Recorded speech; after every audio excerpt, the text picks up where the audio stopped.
Price the lord. Hallelujah. ദൈവത്തിൻ്റെ അതിപരിശുദ്ധമായ നാമം വാഴ്ത്തപ്പെടുമാറാകട്ടെ. അനുഗ്രഹിക്കപ്പെട്ട ഈ രാത്രികാലത്തിനായി സ്തോത്രം ചെയ്യുന്നു. വീണ്ടും ഇങ്ങനെ ആയിരിക്കാൻ കർത്താവ് ഒരുക്കിയ മുഖാന്തരത്തിനായി സ്തോത്രം. വെളിപ്പാട് പുസ്തകമാണ് നാം ചിന്തിച്ചുകൊണ്ടിരിക്കുന്നത്. നമ്മൾ പലപ്പോഴും വെളിപ്പാട് പുസ്തകം എടുക്കുന്നുണ്ട്. ഇവിടുന്ന് ചില ദിവസം ചില കണക്ഷൻ്റെ പ്രശ്നമൊക്കെ വരുമ്പോൾ അത് റിലേ ചെയ്യാൻ പറ്റാതെ വരുന്നുണ്ട്. അതാണ് ചില ദിവസങ്ങളിൽ നമുക്ക് ലഭിക്കാതെ പോകുന്നത്.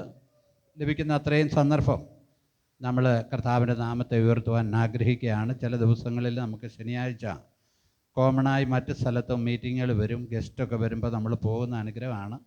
അതുകൊണ്ട് ചില ആഴ്ചകളിൽ ഇവിടെ വെളിപ്പാട് എടുക്കാതെയും വരും. Price the lord. ഹല്ലേലൂയ. നാം വെളിപ്പാട് പുസ്തകം 19-ാം അധ്യായം അതിൻ്റെ 5-ാമത്തെ വാക്യത്തിലേക്ക് നമുക്കൊന്ന് കടന്നു വരാം. വെളിപ്പാട് പുസ്തകം 19-ാം അധ്യായം അതിൻ്റെ 5-ാമത്തെ വാക്യം. നമ്മുടെ ദൈവത്തിന്റെ സകല ദാസന്മാരും ഭക്തരുമായി ചെറിയവരും വലിയവരുമായുള്ളവരെ അവനെ വാഴ്ത്തുവിനെന്ന് പറയുന്ന ഒരു ശബ്ദം സിംഹാസനത്തിൽ നിന്ന് പുറപ്പെട്ടു. അപ്പോൾ വലിയ പുരുഷാരത്തിന്റെ ഘോഷം പോലെയും പെരുവെള്ളത്തിന്റെ ഇരച്ചിൽ പോലെയും തകർത്ത ഇടിമുഴക്കം പോലെയും ഞാൻ കേട്ടത്, ഹല്ലേലൂയ, സർവശക്തിയുള്ള നമ്മുടെ ദൈവമായ കർത്താവ് രാജത്വം ഏറ്റിരിക്കുന്നു. Praise the lord. ഹല്ലേലൂയ. നമ്മൾ ഈ വചനം പഠിച്ചുകൊണ്ടിരിക്കുമ്പോൾ ഇപ്പോഴ് കർത്താവിൻ്റെ കാര്യങ്ങളുമാണ്, ദൈവമാണ്, പരിശുദ്ധാത്മാവാണ് ഇപ്പം നടക്കുന്നതെങ്കിലും ഇതുവരെയും കർത്താവ് താൻ കാൽവറിയിൽ യാഗമായി തീർന്നതിന് ശേഷം ദൈവസന്നിധിയിലേക്ക് കരേറിപ്പോകുവാനിടയായി. ഇപ്പോൾ സഭായുഗമാണ്. എന്നാൽ ഇതുവരെയും പൂർണ്ണമായ രാജ്യത്വം കർത്താവ് ഏറ്റെടുത്തിട്ടില്ല. സ്തോത്രം. ഈ വചനം വെളിപ്പാട് പുസ്തകം 19-ാം അധ്യായം 5-ാമത്തെ വാക്യമാണ് പറഞ്ഞത്.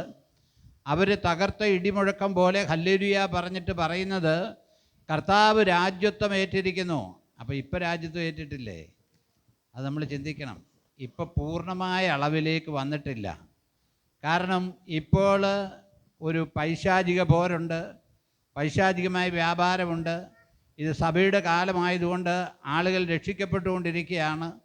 എന്നാൽ ഇതിന് മുമ്പായിട്ടുള്ളൊരു കാലമുണ്ട്. കർത്താവ് രാജ്യത്വം ഏൽക്കുന്നതിന് മുമ്പായിട്ട് ഇസ്രായേലിൽ അല്ലെങ്കിൽ ലോകത്തിൽ മഹോപദ്രവ കാലം എന്ന് പറയുന്നൊരു കാലമുണ്ട്. നമുക്കൊക്കെ അറിയാം മഹോപദ്രവ കാലം, ഗ്രേറ്റ് ട്രിബുലേഷൻ എന്ന് പറയും ഇംഗ്ലീഷിൽ. മഹോപദ്രവ കാലം എന്ന് പറയുമ്പോൾ സ്തോത്രം, അത് നമുക്ക് വേദപുസ്തകത്തിൽ നിന്ന് മനസ്സിലാകുന്നത് വെളിപ്പാട് പുസ്തകം 4-ാം അധ്യായം 1 മുതൽ 19-ാം അധ്യായം 5 വരെയുള്ള വാക്യങ്ങളാണ്. വായിക്കണ്ട. അതിൻ്റെ ഉള്ളിലാണ് ഈ മഹോപദ്രവം നടക്കുന്നത്. ശ്രദ്ധിച്ച് കേൾക്കണേ. ഈ മഹോപദ്രവം നടക്കുന്നതെന്ന് പറയുമ്പോൾ അത് നമുക്ക് മനസ്സിലാകുന്നത് ആ കാലഘട്ടമെന്ന് പറയുമ്പോൾ വെളിപ്പാട് പുസ്തകം 4-ാം അധ്യായം 1 മുതൽ 19-ാം അധ്യായം 5 വരെയുള്ള കാലഘട്ടമാണ് ഈ മഹോപദ്രവം എന്ന് പറയുന്നത്. ആ കാലഘട്ടത്തെക്കുറിച്ചൊക്കെ അടുത്ത ദിവസങ്ങളിൽ പറയും നമുക്ക് സമയം ലഭിക്കുമ്പോൾ. ആ കാലഘട്ടത്തെയാണ് എന്ത് പറയുന്നത്? മഹോപദ്രവം എന്ന് പറയുന്നത്. ഇത് ദൈവത്തിൻ്റെ യുഗാന്ത്യകാല പരിപാടികളിൽ ലോകത്തിന് പൊതുവെയും ഇസ്രായേലിന് വിശേഷിച്ചും പീഡനം നേരിടുന്ന ഭാവി കാലയളവിനെയാണ് മഹോപദ്രവം എന്ന് പറയുന്നത്. ഇസ്രായേലിനാണ് ഏറ്റവും വലിയ പീഡനം. ഹല്ലേലൂയ. ഇസ്രായേലിനാണ് ഏറ്റവും വലിയ പീഡനം. അതിനോടൊപ്പം ജാതികൾക്കും ഉണ്ടാകും. അത് നമ്മൾ വിശദമായിട്ട് പഠിക്കും. സ്തോത്രം. ഹല്ലേലൂയ. മഹോപദ്രവ കാലം കർത്താവ് പല പ്രാവശ്യം പറയാനിടയായി. യുദ്ധമെന്നൊക്കെ പറയുന്നത് വലിയ പ്രശ്നമാണ്. ഇപ്പം ചെറിയൊരു വാർത്ത വന്നായിരുന്നു, ഇന്ത്യയും പാകിസ്ഥാനും കൂടെ യുദ്ധം, വെടിനിർത്തൽ കരാറ് വന്നെന്ന്. ഇനി സത്യമാണോ നേരാണോ എന്നറിയത്തില്ല. ഏതായാലും യുദ്ധം ഉണ്ടാകാതിരിക്കട്ടെ. ഇന്ന് നമ്മൾ മാസയോഗത്തിലും പ്രാർത്ഥിച്ചായിരുന്നു. ഒരു കൊച്ചിങ്ങോട്ട് പോരാൻ നമ്മൾ ആഗ്രഹിച്ചു. സ്തോത്രം. ഹല്ലേലൂയ. യുദ്ധം ഉണ്ടാകാത്തതാണ് നല്ലത്, അല്ലേ? കലഹമില്ലാതിരിക്കുന്നതാണ് നല്ലത്. പക്ഷേ യുദ്ധവും യുദ്ധശ്രുതികളും ഒക്കെ എന്തു ചെയ്യും? ഉണ്ടാകും. അത് ബൈബിളിൽ പറഞ്ഞിരിക്കുന്ന കാര്യമാണ്. കർത്താവിൻ്റെ വരവിൻ്റെ ലക്ഷണങ്ങളാണ് അതെല്ലാം പറഞ്ഞിരിക്കുന്നത്. സ്തോത്രം. ഹല്ലേലൂയ. നമ്മുടെ സമശിഷ്ടങ്ങൾ ഒത്തിരി പേര് പലയിടങ്ങളിലുണ്ട്. അവർക്കാർക്കും ബുദ്ധിമുട്ട് വരാതിരിക്കാൻ നാം പ്രാർത്ഥിക്കണം. സ്തോത്രം. ഹല്ലേലൂയ.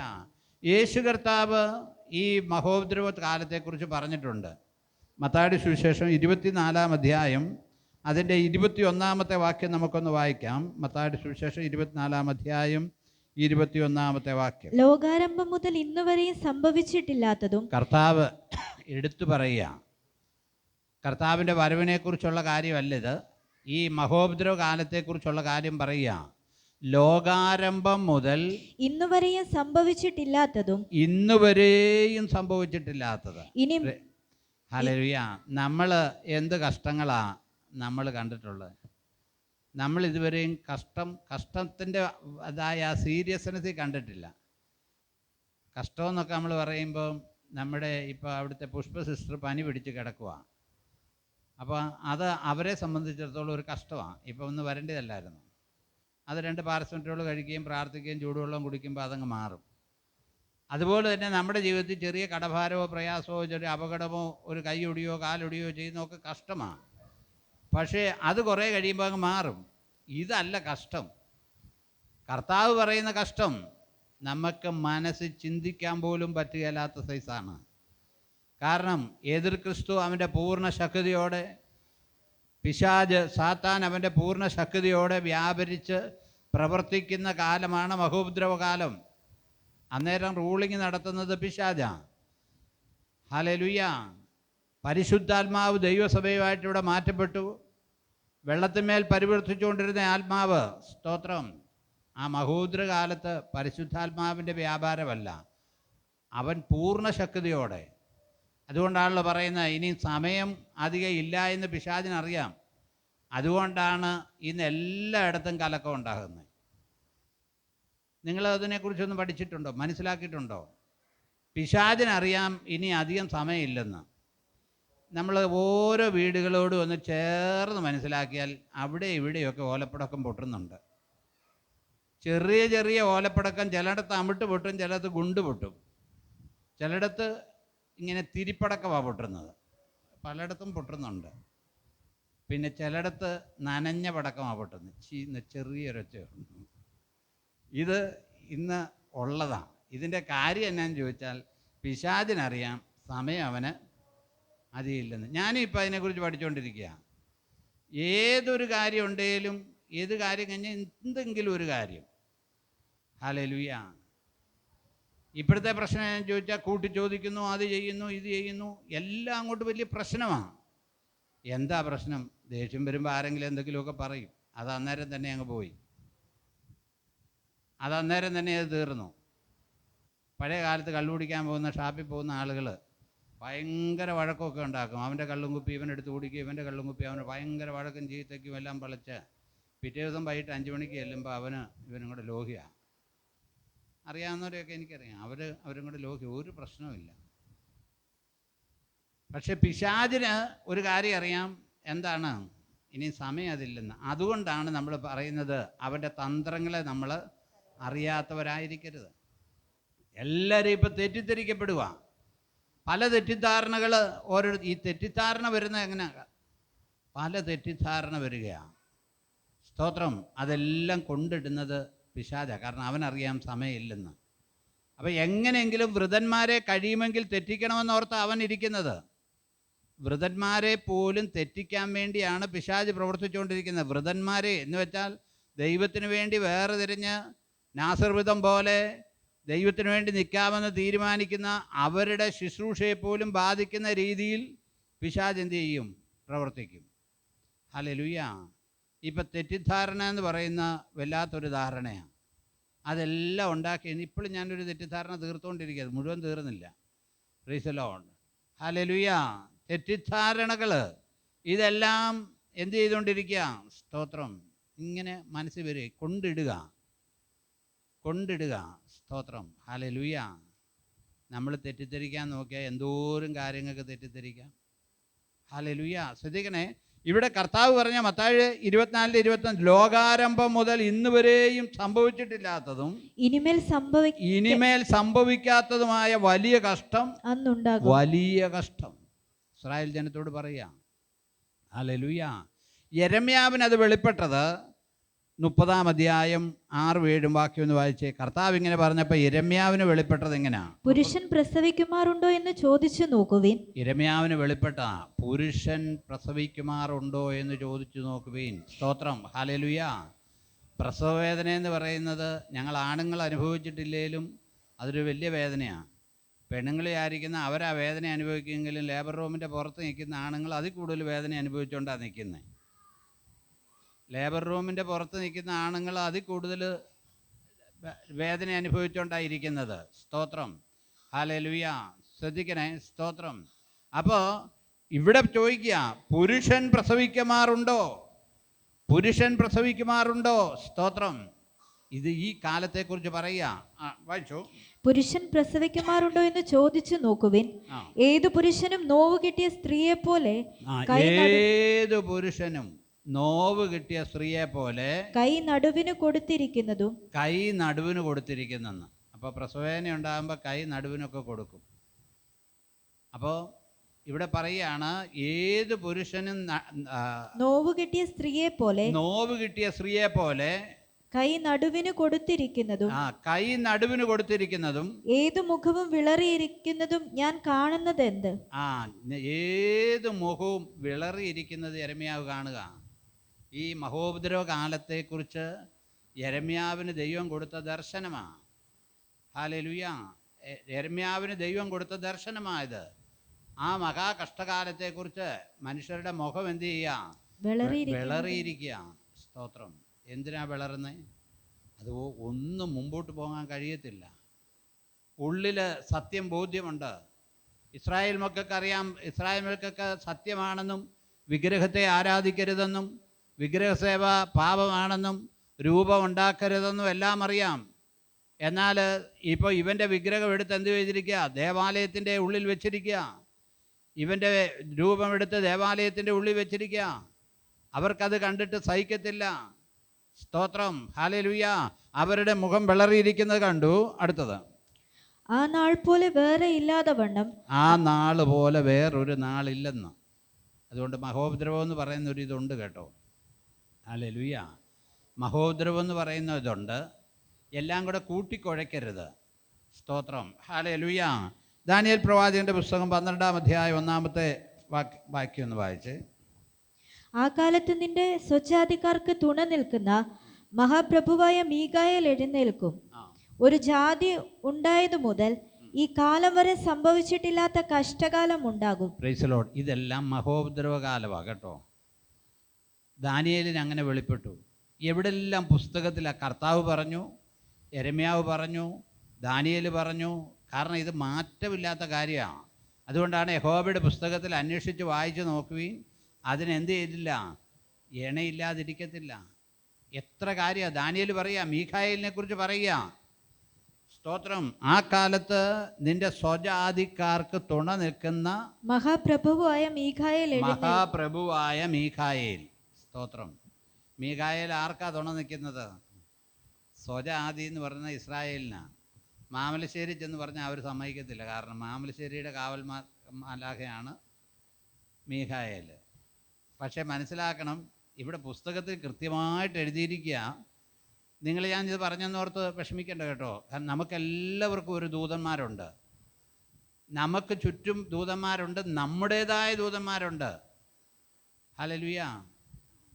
മനസ്സിലായിട്ടുണ്ടോ? കർത്താവ് ഒരിക്കൽ പറഞ്ഞില്ലേ, ഇടർച്ച ഉണ്ടാകരുത്. ഇടർച്ച ഉണ്ടാക്കിയാൽ അവരുടെ ദൂതന്മാർ എൻ്റെ മുഖം എന്ത് ചെയ്യുന്നുണ്ട്? ദൈവത്തിൻ്റെ മുഖം കാണുക. എന്നുവെച്ചാൽ നമ്മുടെ ആത്മാവ് പോലെ നമ്മളോട് ബന്ധപ്പെട്ട ദൂതന്മാരുണ്ട്. അവരാണ് കാര്യങ്ങൾ അവിടെ ഏൽപ്പിക്കുന്നത്. ഹല്ലേലൂയ. നമ്മളൊരു തെറ്റ് ചെയ്താൽ അപ്പം തന്നെ ദൂതൻ അവിടെ റിപ്പോർട്ട് ചെയ്യും. അവരുടെ ദൂതൻ. ഇനി നമ്മളെ ആരെങ്കിലും പീഡിപ്പിക്കുകയോ ഉപദ്രവിക്കുകയോ വേദനിപ്പിക്കുകയോ ചെയ്താൽ ആ കാര്യവും ദൂതന്മാരവിടെ എന്ത് ചെയ്യും? സ്തോത്രം, ഹല്ലേലൂയ. ദൂതന്മാർ അവിടെ റെക്കോർഡ് ചെയ്യും, അവിടെ ചെന്ന് പറയും. അപ്പം അങ്ങനെ ഒരു ഇടപാടുണ്ട്. അതുകൊണ്ടാണ് ഭയത്തോടെ ജീവിക്കണമെന്ന് പറയുന്നത്. ഇതെല്ലാം സ്വർഗത്തിൽ നമ്മളിഷ്ടം പോലെ നമുക്ക് ജീവിക്കാൻ പറ്റത്തില്ല. കാരണം ദൈവത്തിൻ്റെ ദൂതന്മാർ. അപ്പം മീഖായേൽ ഇല്ലേലും നമ്മുടെ കാല് കല്ലിൽ തട്ടിപ്പോകാതിരിക്കേണ്ടതിന് ദൈവം തൻ്റെ ദൂതന്മാരോട് എന്ത് ചെയ്തിട്ടുണ്ട്? കൽപ്പിച്ചിട്ടുണ്ട്. നമ്മളെ കാക്കാൻ കൽപ്പിച്ചിട്ടുണ്ട്. അനേക കോടി ദൂതന്മാരുണ്ട്. നമ്മളെ എന്തോരം മനുഷ്യരുണ്ടോ അവർക്കെല്ലാം ദൈവം ചുറ്റും ദൂതന്മാരെ ആക്കിയിട്ടുണ്ട്. ദൈവമക്കൾക്ക് ദൂതന്മാരെ ആക്കിയിട്ടുണ്ട്. ഹല്ലേലൂയ. അപ്പോൾ നമ്മൾ വിചാരിക്കും ഇത്രയും സ്ഥലമൊക്കെ കിട്ടുമോയെന്ന്. നമ്മൾ ഇവിടുന്ന് അങ്ങ് ഉയരത്തിലേക്ക് നോക്കുക എന്ന് പറഞ്ഞു. നമ്മളിപ്പോൾ മുകളിലോട്ടെന്ന് പറഞ്ഞു കഴിഞ്ഞാൽ നമ്മൾ ശ്രദ്ധിക്കണേ, നമ്മുടെ ഈ ഗ്രഹങ്ങളെല്ലാം ഇങ്ങനെ വട്ടത്തിലാണ് കറങ്ങുന്നത്. നമ്മുടെ ചിന്തയിൽ നമ്മൾ ഇവിടുന്ന് മുകളിലോട്ടാണ് പോകുന്നത്. പക്ഷെ നമ്മൾ ആ മാപ്പും അല്ലെങ്കിൽ ഗ്ലോബൊക്കെ ഒന്ന് എടുത്തേച്ച് നോക്കിയാൽ ഇത് പിന്നെ അങ്ങോട്ട് കിടന്നാൽ ശൂന്യാകാശമാണ്. 400 മുതൽ 700 കിലോമീറ്റർ കഴിഞ്ഞ് കഴിഞ്ഞാൽ ശൂന്യാകാശമാണ്. അതിന് അവസാനമില്ല. നമുക്കിവിടെ ഒരു 10-15 കിലോമീറ്ററേ ഉള്ളൂ ഓക്സിജൻ കിട്ടുന്ന സ്ഥലം. അത് കഴിഞ്ഞാലും വായുവുണ്ട്. പക്ഷേ അത് കഴിയുമ്പോൾ അതിന് ചൂടുള്ള സ്ഥലമുണ്ട്, തീയേക്കാൾ ഭയങ്കരമായ ചൂടുള്ള സ്ഥലമുണ്ട്, അത് കഴിഞ്ഞ് തണുപ്പുള്ള സ്ഥലമുണ്ട്.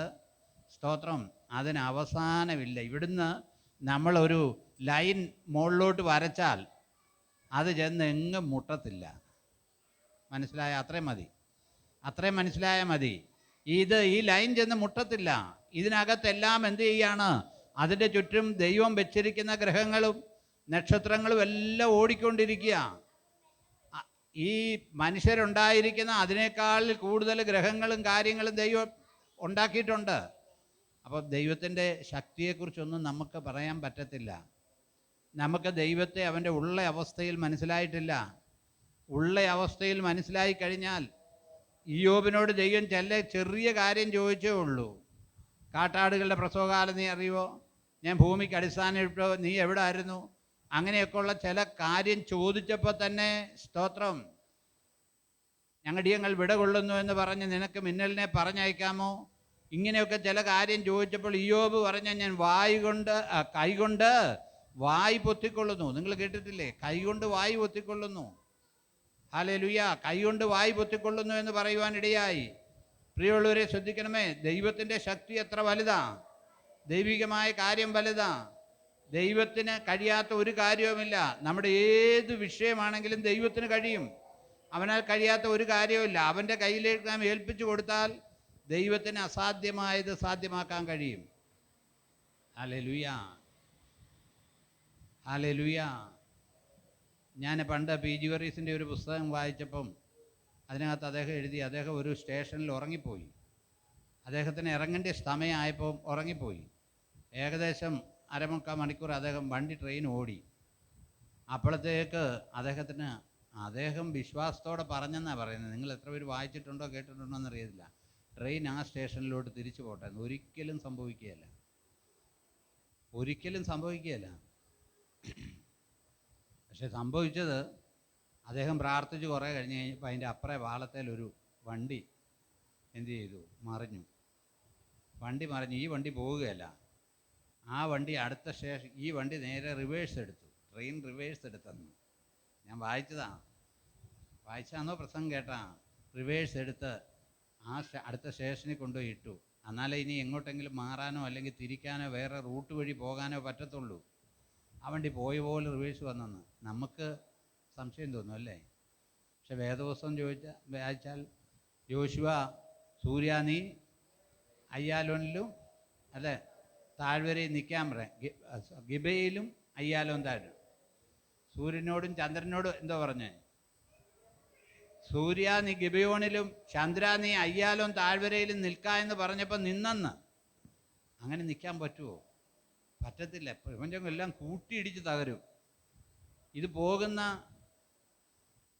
എനിക്ക് ഓർമ്മ കുറവാണ്. 16,000 കിലോമീറ്റർ വേഗതയിലാണ് ഒരു സെക്കൻഡിൽ ഈ ഭൂമി കറങ്ങിക്കൊണ്ടിരിക്കുന്നതെന്നാണ് പറഞ്ഞത്. ഇത് 2 കറക്കമുണ്ട്.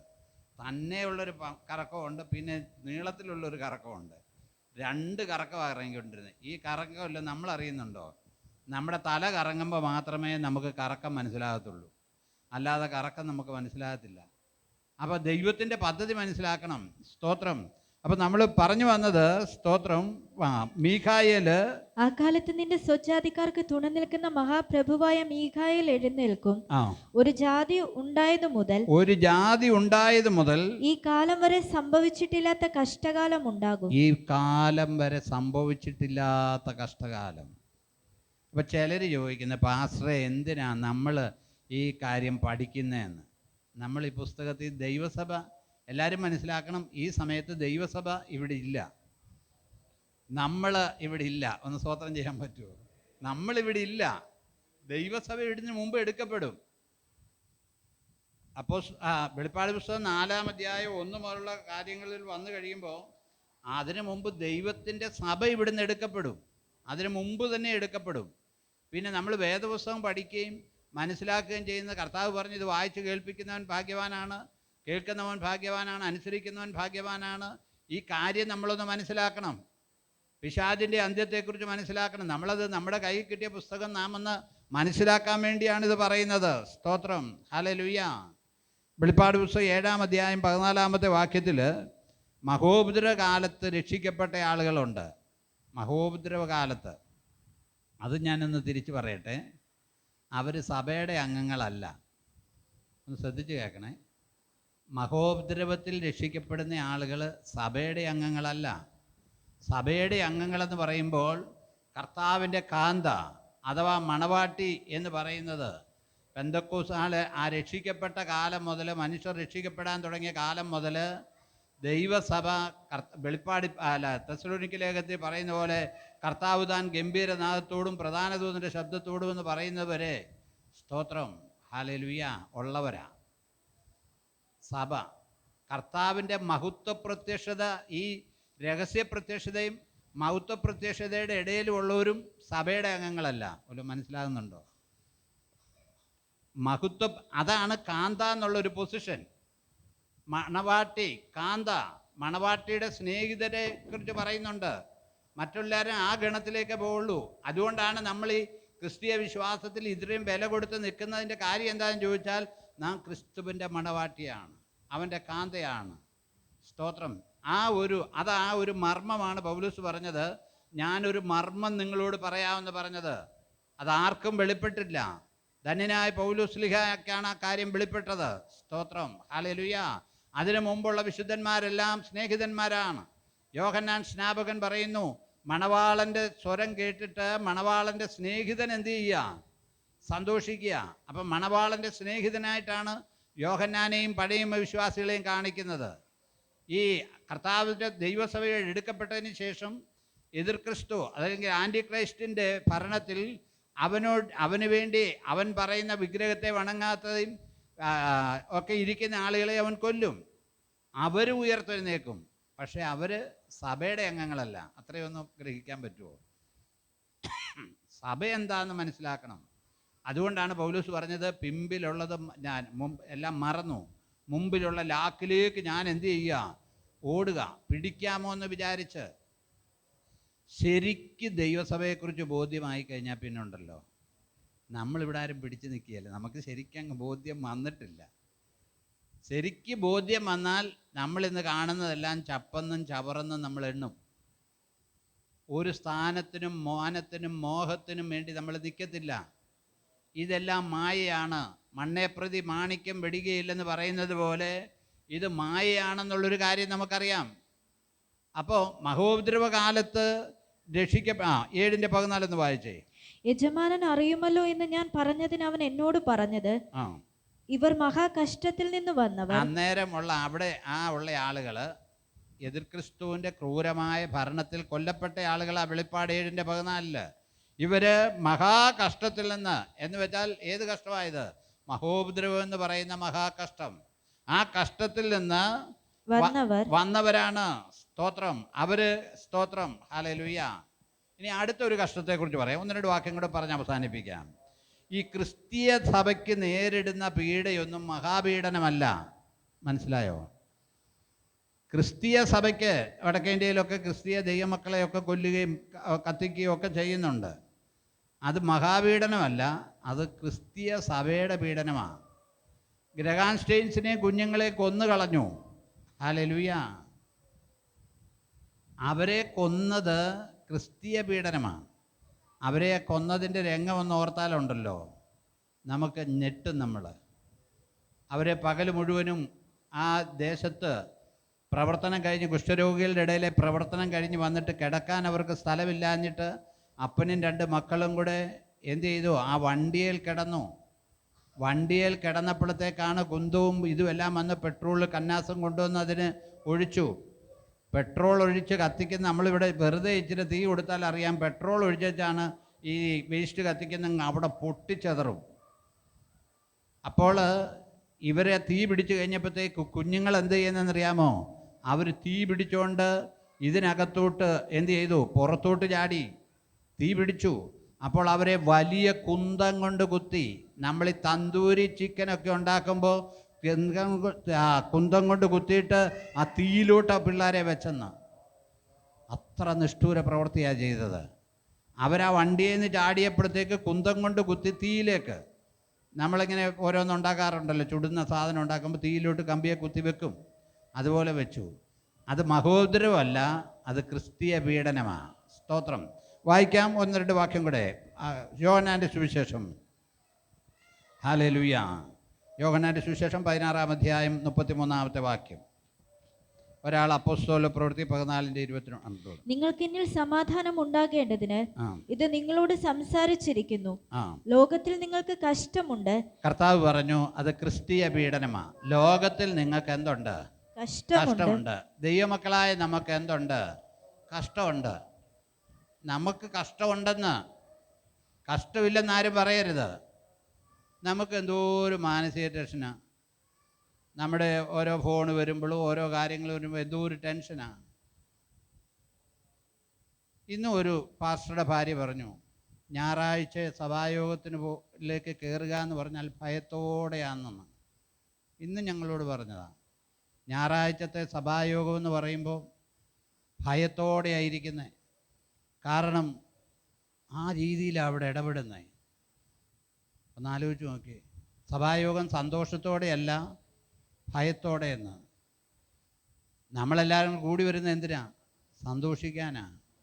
ദൈവത്തെ സന്തോഷത്തോടെ സമാധാനത്തോടെ ആരാധിക്കാനാ. അപ്പോൾ ഞെരുങ്ങുക. അതുകൊണ്ടാണ് കർത്താവ് പറഞ്ഞത്, ലോകത്തിൽ നിങ്ങൾക്ക് കഷ്ടമുണ്ട് എങ്കിലും ധൈര്യപ്പെടുവീൻ, ഞാൻ ലോകത്തെ ജയിച്ചവനാ. അപ്പോൾ നമ്മുടെയൊക്കെ കഷ്ടമുണ്ട്. കഷ്ടമില്ലെന്ന് ചിന്തിക്കരുത്, രോഗമില്ലെന്ന് ചിന്തിക്കരുത്, അപകടമില്ലെന്ന് ചിന്തിക്കരുത്. അങ്ങനെ ആരെങ്കിലും ചിന്തിച്ചാൽ പൗലോസിനുണ്ടായ അപകടവും കടലിലെ ആപത്തും കരയിലെ ആപത്തും കള്ളന്മാരായുള്ള ആപത്തും എല്ലാം ഒന്ന് ശ്രദ്ധിക്കണം. ഹല്ലേലൂയ. സത്യത്തിൽ ഇത്രയും വലിയ ശുശ്രൂഷകനായ പുള്ളിയെ ഈ 15 ദിവസം കടലിലിടേണ്ട കാര്യമുണ്ടോ കർത്താവിന്? നമ്മളങ്ങനെ ചിന്തിച്ചാൽ അവനെ കൊണ്ട് നേരെ അങ്ങോട്ട് കൊണ്ടുപോയി ആ ദ്വീപിലോട്ട് കൊണ്ടുപോയി ഇറക്കി സുവിശേഷം കൈ എടുത്തപ്പോഴത്തേക്ക് എല്ലാവരും രക്ഷിക്കപ്പെടുത്തിയാൽ പോരായിരുന്നു? നമ്മളൊന്ന് ആലോചിച്ച് നോക്കി. ഇതൊക്കെ ദൈവത്തിൻ്റെ പ്ലാനാണ്. അതുകൊണ്ടാണ് പൗലോസ്ലീഹ പറഞ്ഞത്, ഞാൻ നല്ല പോര് പൊരുതു, ഓട്ടം തികച്ചു, വിശ്വാസം കാത്തു, ഇനി നീതിയുടെ കിരീടം എനിക്കായി വെച്ചിരിക്കുന്നു. അതിന് മുമ്പ് പറയാൻ, ഞാൻ പാനീയയാഗമായി ഒഴിക്കപ്പെടുക എന്ന് വെച്ചാൽ അവൻ്റെ ശിരസിലേക്ക് വാള് വരാൻ പോവുക. ഞാൻ പാനീയയാഗമായി ഒഴിക്കപ്പെടുന്നു എന്ന് പറയുക. സ്തോത്രം. ശ്രദ്ധിക്കണേ. അപ്പോസ്തല പ്രവൃത്തി 14:22. നാം അനേക കഷ്ടങ്ങളിൽ കൂടി വിശ്വാസത്തിൽ നിലനിൽക്കണമെന്നും നാം അനേകം കഷ്ടങ്ങളിൽ കൂടി ദൈവരാജ്യത്തിൽ കടക്കേണ്ടതാകുന്നുവെന്നും പ്രബോധിപ്പിച്ച് ദൈവരാജ്യത്തിൽ കടക്കേണ്ടതാണെന്ന് പ്രബോധിപ്പിച്ചു. അനേക കഷ്ടങ്ങളുടെ പുതിയ സഭയോട് പറയുക, ദൈവരാജ്യത്തിൽ കടക്കണമെങ്കിൽ അനേക കഷ്ടങ്ങളിലൂടെ കടക്കണ്ടേ. അതുകൊണ്ട് ഏതെങ്കിലും ഒരു കഷ്ടം വന്നെന്നോർത്ത് ആരും പിന്മാറിപ്പോകരുത്. ഏതെങ്കിലും ഒരു പ്രതികൂലം വന്നെന്നോർത്ത് ആരും പിന്മാറിപ്പോകരുത്. അനേക കഷ്ടങ്ങളിൽ കൂടി കടക്കേണ്ടതാണ്. സ്തോത്രം. ഞാൻ മുമ്പേ ഓർപ്പിച്ചതുപോലെ മഹാപീഡനം സഭയ്ക്കുള്ളതല്ല. ചില ആളുകൾ പറയും സഭ മഹാപീഡനത്തിൽ കൂടെ കടന്നു പോകുമെന്ന്. ഒരിക്കലും സഭ മഹാപീഡനത്തിൽ കൂടെ കടന്നു പോവുകയില്ല. അത് ഇസ്രായേലിനുള്ളതാണ്. യെരമ്യാവ് 30:7. ഹല്ലേലൂയ. യെരമ്യാവ് 30:7 ഒന്നുകൂടെ വായിച്ച്. ആ നാൾ പോലെ വേറെ ഇല്ലാതെ വണ്ണം അത് വലുതായിരിക്കുന്നു കഷ്ടം. അത് അത്ര വലുതാ കഷ്ടം. അത് യാക്കോബിന്റെ കഷ്ടകാലം തന്നെ. യാക്കോബിന്റെ കഷ്ടകാലം. അപ്പൊ മഹോദ്രവം എന്ന് പറയുന്നത് എന്താ? യാക്കോബിന്റെ കഷ്ടകാലം. ആവർത്തന പുസ്തകം 4-ാം അധ്യായം 30-ാമത്തെ വാക്യം കൂടെ വായിച്ച് നമുക്ക് അവസാനിപ്പിക്കാം. ആവർത്തന പുസ്തകം 4-ാം അധ്യായം 30-ാമത്തെ വാക്യം. നീ ക്ലേശത്തിലാകുകയും ഇവയൊക്കെ നിന്റെ മേൽ വരികയും ചെയ്യുമ്പോൾ നീ ഭാവി കാലത്ത് നിന്റെ ദൈവമായ യഹോവയുടെ അടുക്കലേക്ക് തിരിഞ്ഞ് അവന്റെ വാക്ക് അനുസരിക്കും. Praise the lord. ഇതൊക്കെയും വരുമ്പം യഹോവയെങ്കിലേക്ക് തിരിയുക. കഷ്ടകാലം വരുമ്പോൾ യഹോവയെങ്കിലേക്ക് തിരിയുക.